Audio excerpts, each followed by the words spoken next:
On the coast of the eastern Mediterranean lies a stretch of sand with stories buried deep beneath it. This is Tantura, once the ancient port city of Dor, later a thriving Palestinian fishing village, and today a beach resort. But hidden under the waves and the soil is a history of glory, tragedy, and a silence that lasted for decades. This is the story of Tantura. Our journey begins over 3,000 years ago. The site of Tantura was once Dor, a major Canaanite city mentioned in Egyptian records as early as the 13th century BCE. Dor became one of the most important ports in the region, serving Canaanites, Phoenicians, and later Greeks and Romans. Its natural harbors allowed merchants to trade cedar wood, purple dye, and wine across the Mediterranean. The Bible itself names Dor as a city of the Canaanites, later conquered by Israelites. Archaeological excavations here reveal storerooms, fortifications, and even remains of ancient harbors.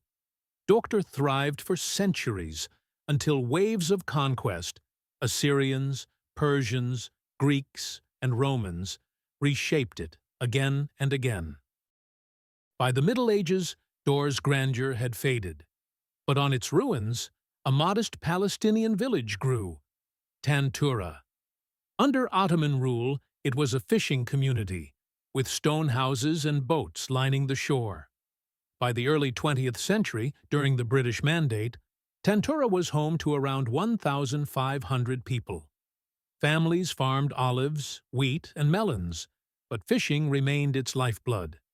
Visitors described it as a quiet village where life moved with the rhythm of the sea. In 1948, history took a dark turn. The British withdrew, the State of Israel was declared, and war erupted across Palestine. Tantura found itself on the front lines, near the strategic road from Haifa to Tel Aviv.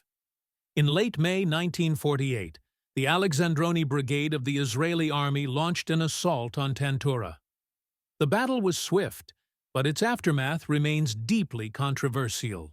According to official Israeli accounts, villagers were expelled, as happened in many coastal towns. But Palestinian survivors told a different story, one of a massacre.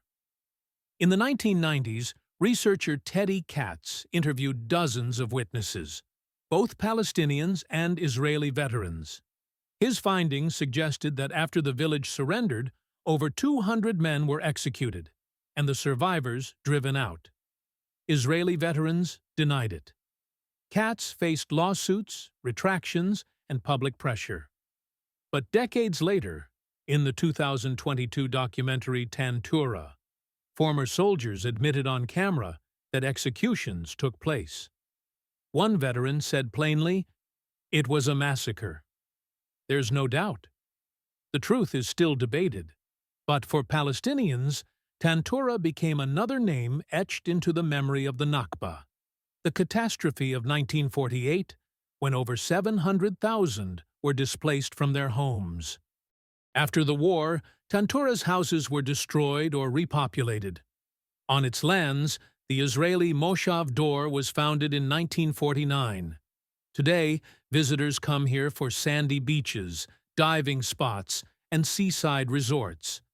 Few realize they are walking over the remains of an ancient city, and possibly unmarked graves. Archaeologists still uncover treasures from Dor, Roman mosaics, Phoenician pottery, Byzantine churches.